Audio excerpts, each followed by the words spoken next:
Then Jesus was led by the Spirit into the wilderness to be tempted by the devil. After fasting 40 days and 40 nights, he was hungry.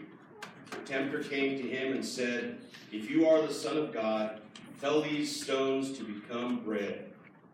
Jesus answered, "It is written, man shall not live on bread alone, but on every word that comes from the mouth of God."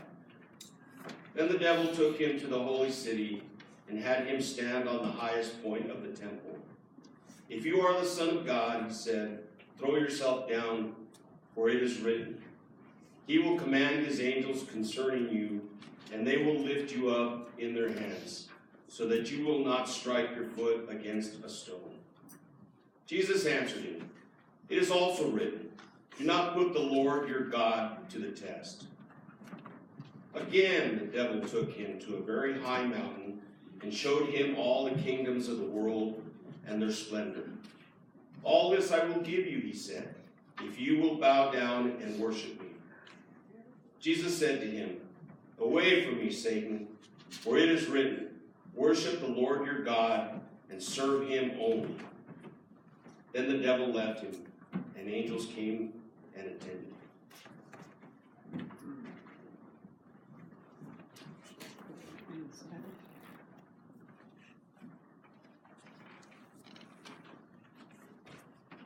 The word of the Lord.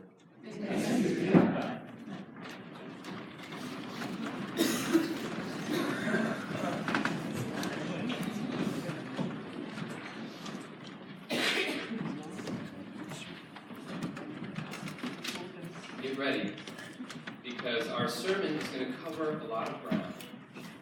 Among other things, it will introduce our Lenten sermon series, give some history lessons, and call us to ready ourselves for the season. But throughout it all is the importance of looking in a metaphorical mirror. It can be both enlightening and intimidating to look in a mirror. Early 20th century French author, playwright, and filmmaker Jean Cocteau, I don't know how to pronounce French, quipped that mirrors should think longer before they reflect. As a woman and her husband got ready for bed, the wife stands in front of a full-length mirror, taking a very unusually honest look at herself.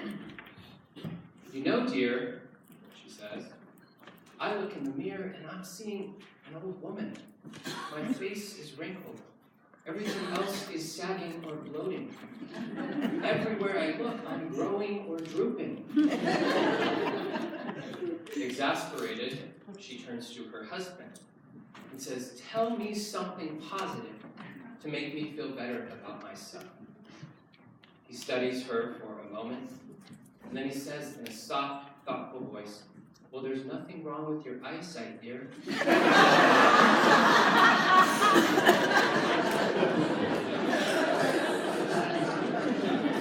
Services for the husband were held 4 days later.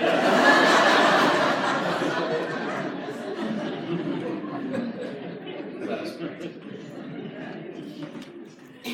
As we hear your word, O God, may we peer with yearning eyes at the image it projects of you.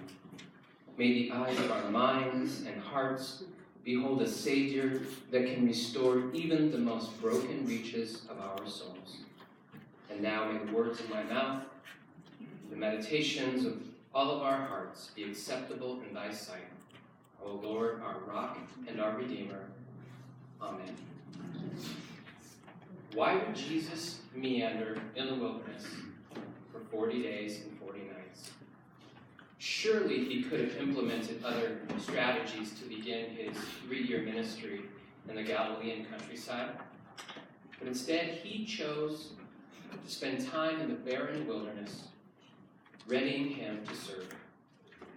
Jesus chose to take time to look in a spiritual mirror.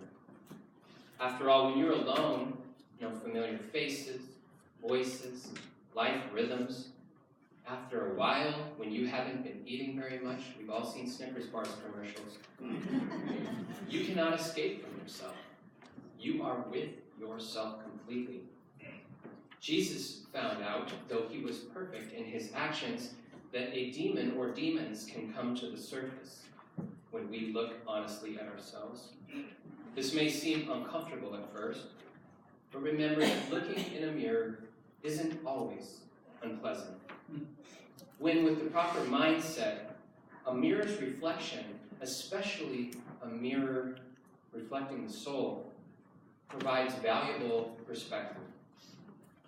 Today we begin a 5-week Lenten sermon series, and because we are celebrating the 500th anniversary of the Reformation, our series will focus on Reformation themes.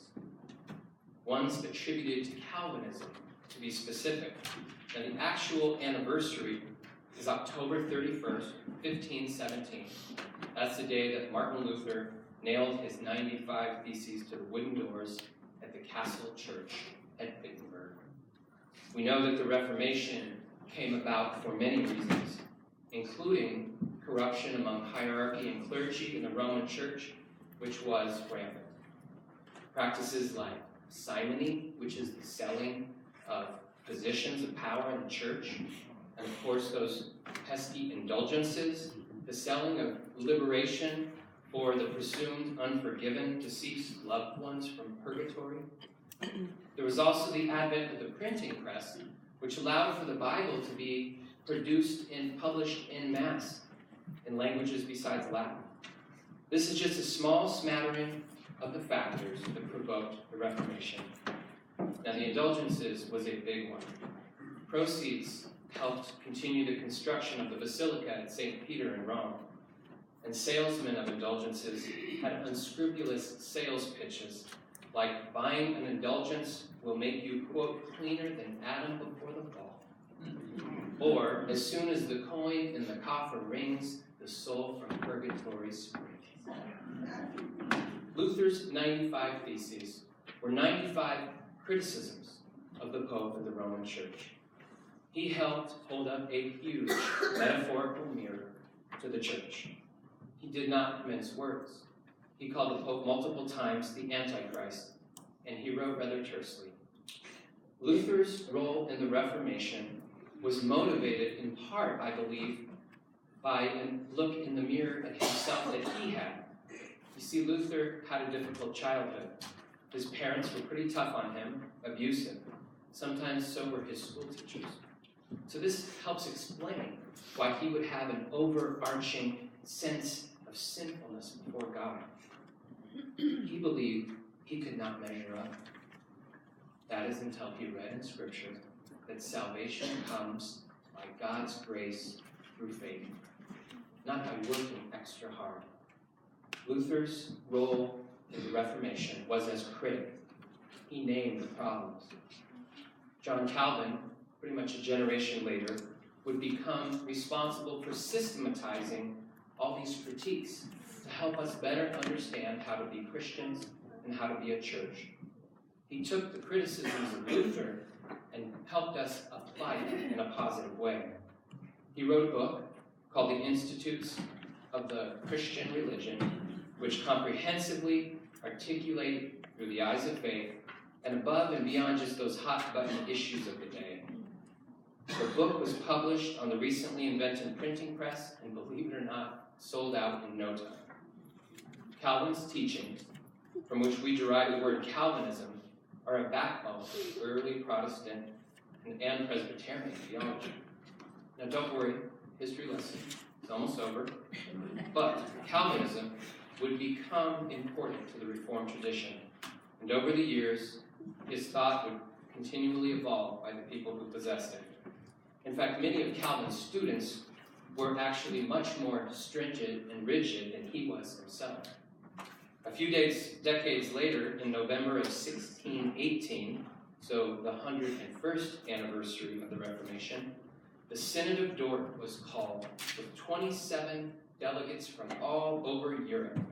And it was at that synod that Calvinist orthodoxy was cemented in its first iteration.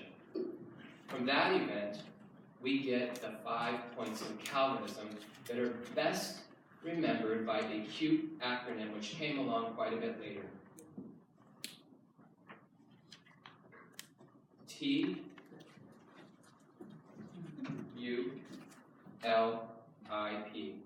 Tulip. Each letter is the first letter of a primary point. They are, and there won't be a test, total depravity, unconditional love, limited atonement, irresistible grace, and perseverance of the saints.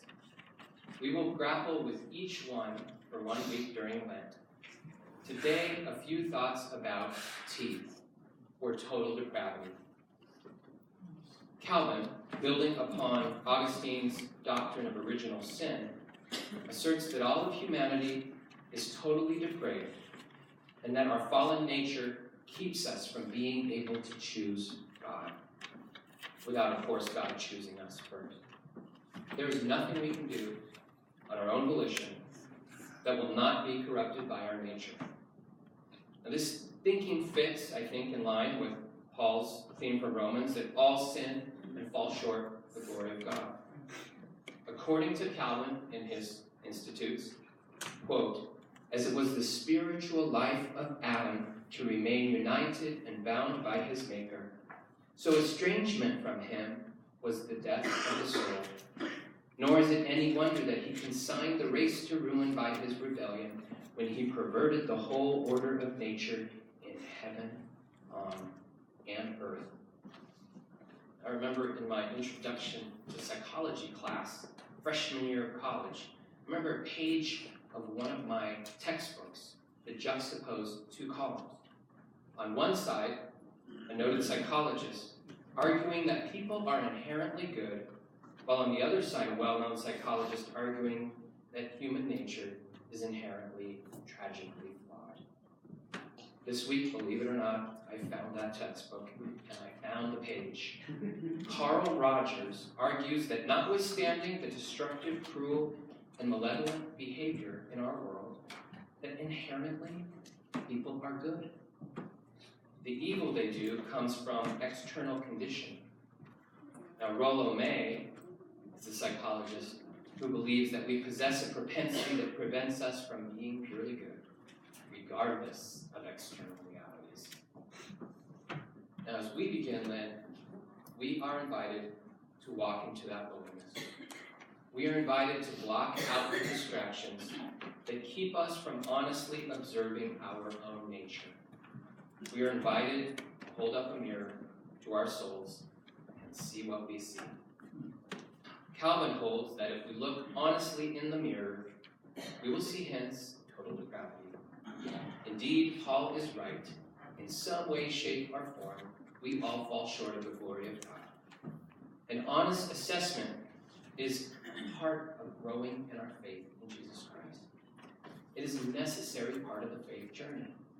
Light must shine in the darkness that resides in our souls, so that we might work out our own salvation with fear and trembling. Our souls cannot grow or deepen without first being honestly engaged. I'm reminded of the dictum attributed to Socrates, the unexamined life is not worth living. Socrates' sentiment is not far from Calvin's, who with Socrates in mind wrote, with good reason, the ancient proverb strongly recommended knowledge of self to man, for it is considered disgraceful for us not to know what pertains to the business of human life. Many, if not all of us, hunger to grow in our relationship with God, with neighbor, and with self. We desire to live more lovingly and faithfully. It is this season of Lent that we might hold up a mirror for some spiritual self-examination. Today, as we consider the tea and tulip, we do not hold up a harsh, hopeless notion of human depravity. We rather recognize that we must simply be attentive to what's going on inside of us. We can shine God's light deep within our inner contradictions that might heal us and lead us to better faith. Now, Calvinism has been used by some as a bludgeon. Some find perverse pleasure both in the church and in non-church settings, knocking people over the head with the idea that we are sinners. And those people have done damage. After every Denver Bronco, believe it or not, a man stands on a perch near the I-25 bridge as people walk by, and he yells in a megaphone that they are all sinners. Must be a Patriots fan. I wasn't even in here. Interestingly, if the Broncos lose, many people get pretty frustrated at them. Yet when they win, they seem to ignore or tolerate it. In spite of our imperfect nature, we are capable of doing really good things, especially with God's help. And the more we look honestly at ourselves, the more potential we have to be transformed and capable of such good. Calvinism has evolved for many and can be understood in ways that are not so harsh, but more helpful and life-giving. Reformed theologian and former classmate for Reverend Quinones, Howard Rice, notes that though many Calvinists project rigidity, there is another strain of Calvinism, celebrating the paradoxes of life, refusing to rationalize ambiguity, and welcoming mystery to the heart of faith. The Calvinism of today that informs our faith can be one not focused on blame about our nature, but the movement toward awareness and healing. What we have in here, including our brokenness, is affected by a lot of things. And becoming aware of what is in here, maybe even how it got there, from our personal experiences or our innate nature, we are presented an opportunity to gain a better grasp of how to get closer to God. We can look past the devil on one shoulder and embrace the angel on the other. In his book, Adam's Return, local theologian Richard Rohr, referring to original sin, writes, when it comes to recognizing our brokenness, embodied by the notion of original sin, imputing blame is not the point. Healing is. And you cannot heal something until you recognize it's there. Mechanically understood, the doctrine of original sin is silly. Spiritually and psychologically understood, it's brilliant. Queridos hermanos y hermanas, the good news this morning is that as we consider the Tia Tua, we hold our souls up to a mirror, and if we do the hard work of facing our brokenness and turning it over to God, our souls are only going to look better with age. In the name of the Father, and the Son, and the Holy Spirit.